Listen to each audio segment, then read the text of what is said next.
Fear and desperation in Afghanistan following this week's terror attack at the airport in Kabul. And after 1,000 days in Canadian custody, is a top Huawei executive any closer to being released? Hello, I'm Ahmad Shah. This is The Heat.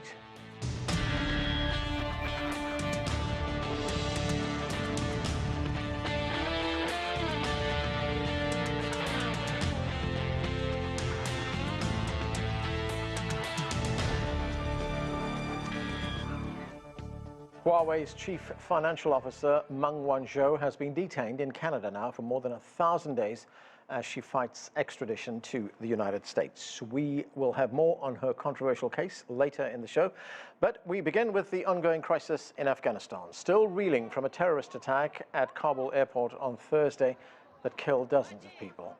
Now, as the clock ticks down for the US to complete its withdrawal from the country, will thousands of those who helped America be left behind? Joining us now is Ahmad Shah Mohibi. He is the founder and president of Rise to Peace, and his organization has been working in Afghanistan. Also with us from Hangzhou is Einar Tangen. He is a political and economic affairs commentator. And with us right here in our Washington, D.C. newsroom is CGTN correspondent Sean Callebs. Welcome to all of you to the show. Ahmad Shah Mohibi, let me start with you. There was this horrific attack, of course, at Kabul airport, which left dozens of people dead. Your organization, as I said, works in Afghanistan right now. What are you hearing, especially in view of the fact that the United States today released some information saying that it believes there could be another terrorist attack in the country? Well, possibilities of terrorist attack could, it's really high, given that there's a lot of crowd. The Taliban wants to have illegitimacy in the world. They want to be good boys in the city. So then other actors such as Daesh and other extremist groups and other angry to Taliban groups may try to dismantle and be the spoilers in this time of really chaos and disaster while there's a humanitarian crisis happening in the airport.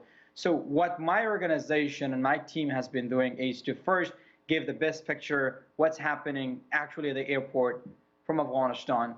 And number two, a group of former and active service women and men, myself, we have been using our back channel to help people navigate them to the airport and get them to inside the airport. And to this date, we have helped about 72 people to get to the airport. At that explosion that has happened, I had 5 families there, and the hours before the explosion, I got one of them send me a picture that, tell your people inside that I'm here standing. So luckily, he survived, which in 10 minutes difference, at the moment he left, that explosion happened. The other family was about an hour, and still have no news from other families that were there. So what we see is a chaos, and what we see is a disaster. What we see is nothing is promising, and it's a humanitarian crisis. So my organization, we want to make sure to give the best picture to the world. We're in the first days of the whole Kabul crisis in the airport. We were one of the only one that gave the videos that went viral, especially the woman that climbing over the wall. Our journalist, thanks God, he made it out, and he is in Abu Dhabi, one of them in France. But we still have people left in Afghanistan. We're trying to bring them to the United States. So, Ahmad Shah Mohibi, of course, now we are getting very quickly into the post-America Afghanistan. We know that there are Taliban fighters at the airport, but what about the rest of the city and indeed the rest of the country? I mean, who's maintaining security there? Well, Taliban have so far maintained good order across, I would say, Afghanistan. One thing, if we compare to a couple of weeks before the fall of Kabul, the bloodshed has drawn. So if we see an exception, in addition, I would say an exception to the Taliban execution during the night on the streets, going to questioning people, the overall fight, the bloodshed of thousands of Afghans have stopped. So I would say the situation is not promising. It's a lot of uncertainties.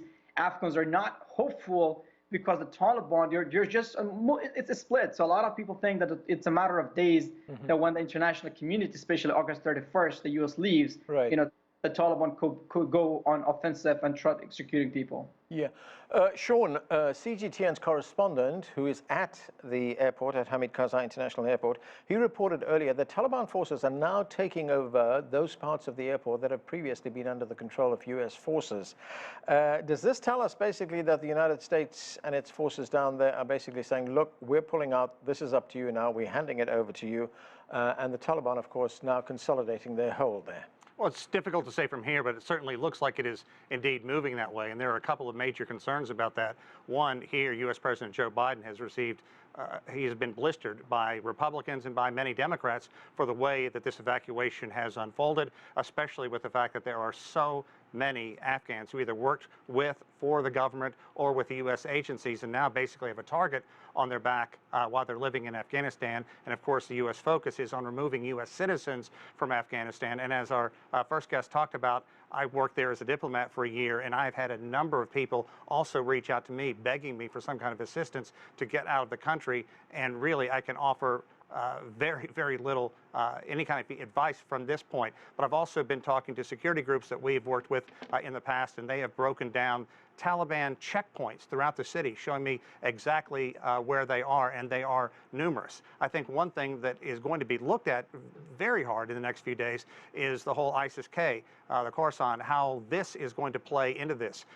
If indeed that we continue to see these attacks blamed on ISIS-K, it's going to show the Taliban that controlling a country and trying to bring peace to a country, which Taliban leaders have said they wanted to do, is much harder, especially in Afghanistan, than I think that anybody could have predicted. And could these have been the first shots fired in what could be another painful civil war in Afghanistan? I'm not saying it is. I'm saying those are the kind of questions that people are going to look at. And Biden has taken a lot of heat at home for basically allowing the Taliban to have names of U.S., the people who were loyal to the United States, trying to make it through that airport, trying to get any kind of flights out. And another thing our guest talked about, there are a number of entities, former servicemen and women, really, really working hard behind the scenes, trying to get charter aircraft in there, trying to get those people out, because after August 31st, you have to really, really worry about their future. Einar Tangen, of course, the geopolitics of this region has changed very quickly in just the space of a few weeks. The British Prime Minister Boris Johnson, he hosted a G7 meeting, and that was a G7 meeting on Afghanistan, and according to the Financial Times, he now accepts that China and Russia are key players in the region. How do you see China's involvement in Afghanistan expand with the withdrawal now of the United States and its NATO allies? Well, it's much less expansion than it is a contraction, a vacuum created by the United States. I mean, it seems, some people thought that what was happening here is the U.S. was leaving precipitously because they wanted to leave the problem on Russia and China's doorstep. It was a colossal miscalculation on all fronts, and it's resulted in what you see now, which is a target of opportunity at a crowded airport, complete bedlam, and an approaching deadline, which is going to be blown by, and there are going to be a tremendous number of people left behind. So at this juncture, what the world is witnessing is as I said, a failure to understand the situation, a lack of planning, and real doubts about whether the United States is actually able to affect change. They say that they're going to move their tent from this area, where there have been many failures, whether you look at Iraq, Iran, you name it, to Asia. I think there are a lot of people in Asia who are wondering if they want this tent or this circus coming to their part of the world. Einar, how would you characterize the relationship between China and the Taliban? It is cautious at best. China has a situation where if the Taliban are committed to ruling Afghanistan and making sure that it is not a terrorist haven, that groups like ISIS-K, which are dedicated to creating a worldwide caliphate, are not able to use Afghanistan as a base, I think China will recognize and will try to make sure that they have the best chance possible to bring peace to their country after these many years. It is an issue of trading economics for security. but it's not some sort of wholesale embrace of the Taliban. That's the furthest you could not have two groups who are more diametrically opposed in terms of philosophy, religion, etc. It is just pragmatic. So once again, this is not about China swooping in. This is about the U.S. leaving, and there being very little choice, but the responsible players in the area having to do what is necessary to contain a broken country that is now broke. Ahmad Shah Mohibi, as you were telling us a moment ago, the main priority in Afghanistan right now is maintaining security. That remains a very big challenge. But what kind of political dispensation do you see in the days and weeks ahead? Do you envisage some kind of perhaps power-sharing agreement between the different parties in the country? Well, President Hamid Karzai and the chairman of former President Hamid Karzai and the former chairman of Peace Council, Abdullah in Kabul, they have been, holding meetings with the Taliban leadership. A few days ago, they had a meeting in Chairakar, an hour away from Kabul.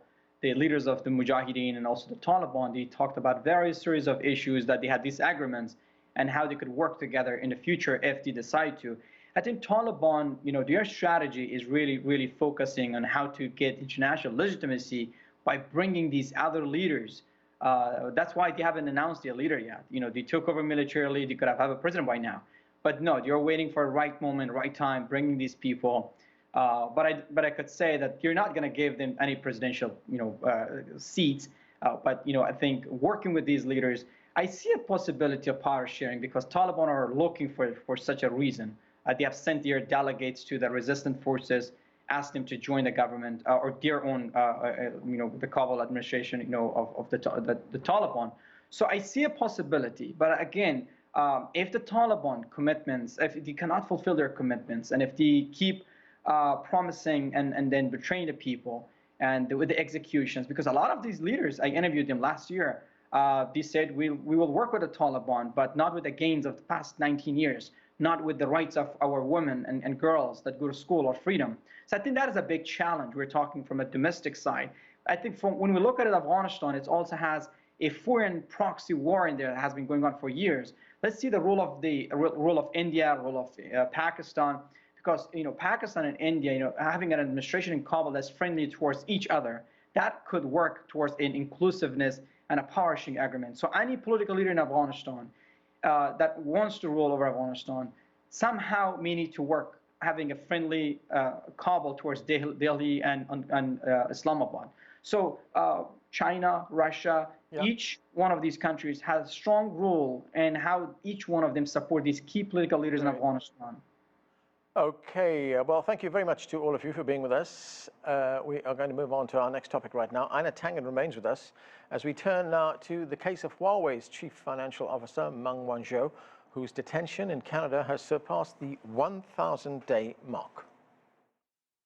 Meng Wanzhou was arrested by Canadian authorities on a U.S. warrant at Vancouver Airport during a stopover in December 2018. The U.S. Department of Justice charged her with bank and wire fraud.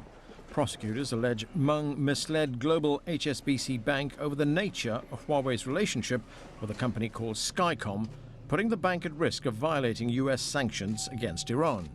Meng and Huawei deny the allegations. Since then, the United States has sought to extradite Meng Wanzhou to the United States to face charges. She's not just Huawei's chief financial officer, but also the daughter of the company's founder. Her case has added to tensions between China and the United States. Meng's attorneys have argued this case is about a political prosecution. Beijing also views her arrest and detention as a political move by the United States directed at trying to suppress China's high-tech companies. And China has accused the Canadian government of acting as an accomplice for the United States.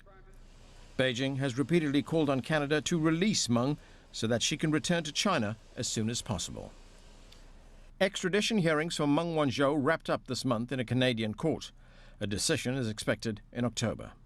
For now, she remains free on bail, but is under house arrest in Vancouver, subject to curfew and electronic monitoring.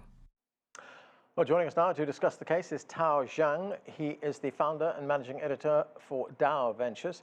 Also with us from Beijing is Andy Mok. He is a senior research fellow at the Center for China and Globalization. And as I said, Einar Tangen remains with us. He joins us from Hangzhou in China. And Einar Tangen, I'm going to start with you for this part of the show as well. This, of course, is a controversial case in China right now. Beijing has insisted that this is indeed a political case. The United States is going after China or Chinese tech companies. What do you think is behind the detention and charges? How is it seen? Well, if you look at the evidence, it's quite clear that there was no deceit of the bank. They have the emails. They were trying to introduce them into the court, showing that there had been much discussion about Skycom, about Huawei, about the relationship. That it had gone up and down, from the lower to the higher branches of the bank. So this idea that she had somehow deceived the bank is a complete nonsense. But what you do have here is you have a bank, HSBC, which was under a consent decree for $888 million of, in essence, they were laundering money for the South American cartels. They got a slap on the wrist. And somehow it emerged that they were going to do favors, or it looks that way, for the U.S. government. But that case has fallen completely apart. And instead of acknowledging it, the Crown, in this case, Canadian, the Crown Court, was forced to, in essence, end their case by simply saying, well, whatever happened, we think she's dishonest. Well, I can tell you, as having been in both prosecution and as a defense attorney and in the criminal areas, that is not a crime, and that is at best reaching for a straw. I don't think this is going to go very well from the Canadian side. I think the judge would dismiss this. I think she set the date in October to give the Canadian government and the U.S. government time to decide what they should do about this travesty. Andy Mok, how do you see this case? Has Meng Wanzhou become a pawn here in what is a growing battle between China? It's a diplomatic battle, a strategic battle, a trade war, as we have seen. Is she a pawn in the middle of this? I think she certainly is a pawn, and not just a pawn, but a hostage. So it's very clear, I think, as Einar just laid out, that the U.S. really has no case against her. And in fact, the evidence that was introduced in the latest hearings clearly show this. And whether they were admissible from a legal perspective, I think Justice Heather Holmes certainly knows this, as does the Canadian public and the world at large. So it's very unfortunate, I think, that Huawei and Meng Wanzhou really are caught up in this conflict initiated by the U.S. And she is indeed a pawn, and in fact has been taken hostage as a way to pressure Huawei and pressure China.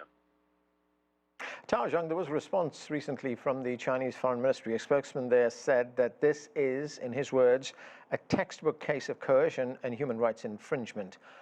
Why do you think the United States has decided to play hardball with an individual here in trying to push its case against China? Yeah, if we take one step back and look at the whole Huawei thing, because I've been following Huawei for over 10 years, Huawei actually has been wrongly perceived as an extension of the Chinese army, Chinese government, which is totally unfounded. And also, so far, they haven't received or collected any strong evidence regarding, intellectual theft by Huawei of any of the foreign or international technology. So, so from day one, I think Huawei has been a victim of this whole politicizing of especially of the U.S.-China technology competition, so to speak, especially during the Trump administration, era. And it's really hard for the Biden administration to get out of it. So it now talking about Meng Wanzhou, I do think Meng Wanzhou is certainly a victim of this whole thing, this Huawei whole thing. And her human rights certainly have been infringed upon to a large extent in the whole process. Einar Tangen, of course, there is a battle between China and the United States on the technology front, but Is it usual for one of the countries to be using an individual in this case to make its case? Well, it is highly unusual. This is positively medieval. This is the kind of thing that you would expect if we were in the Dark Ages.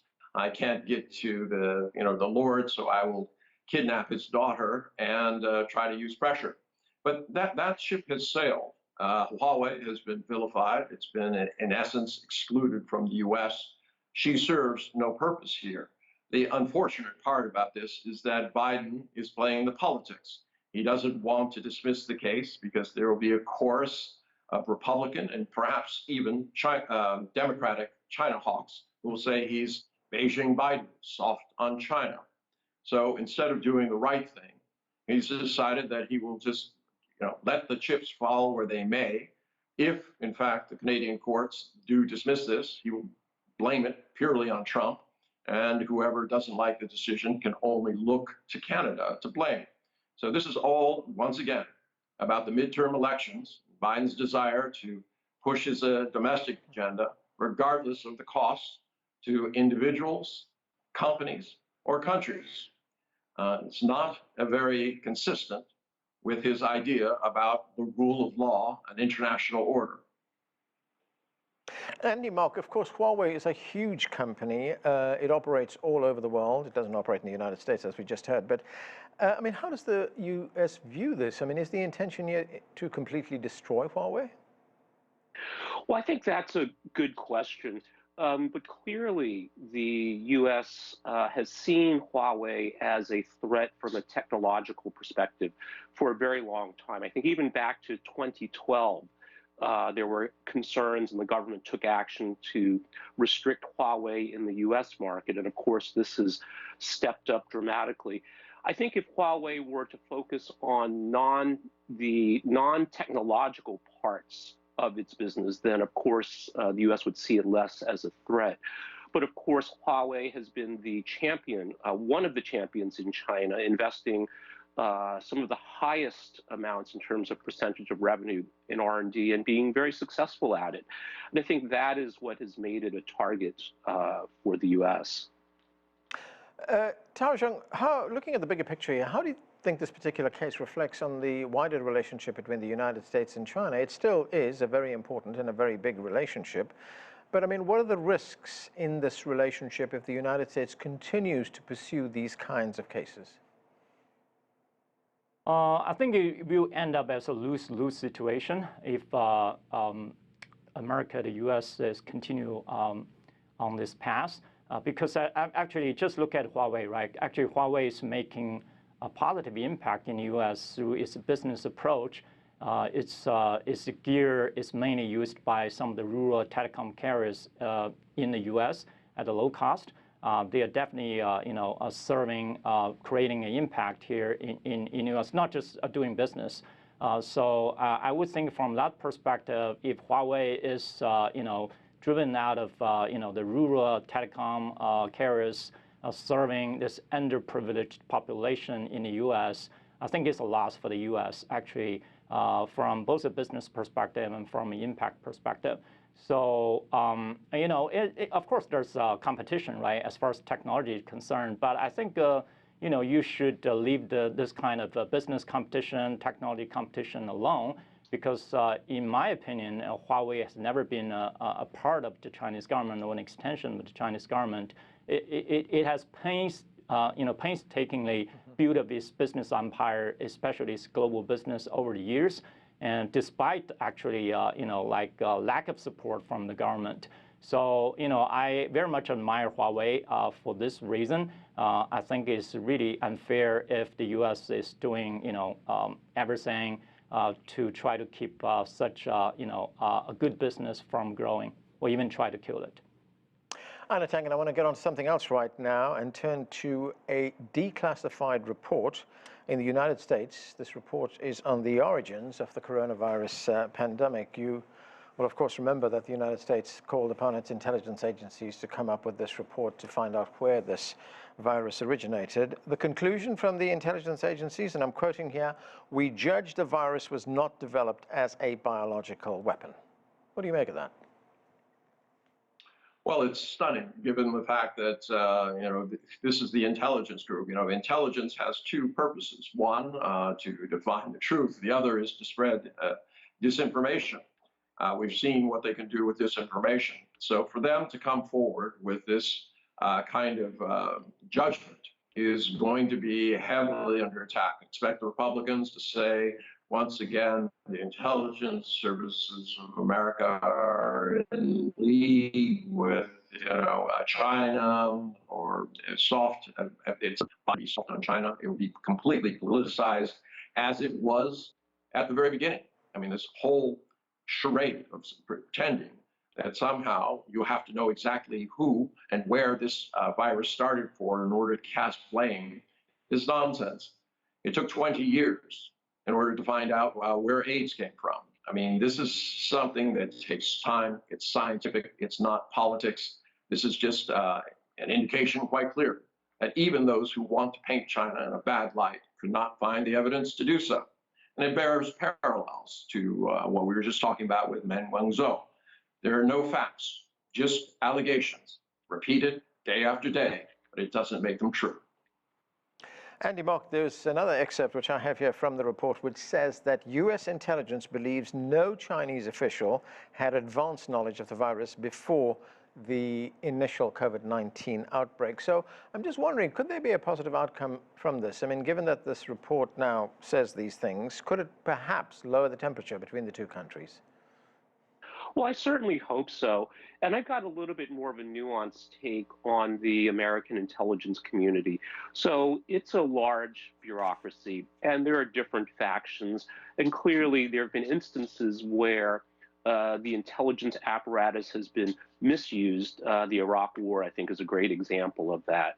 But there are also elements there that are objective and cautious. And I see this as a positive development in that this certainly is a more neutral and objective take on the situation.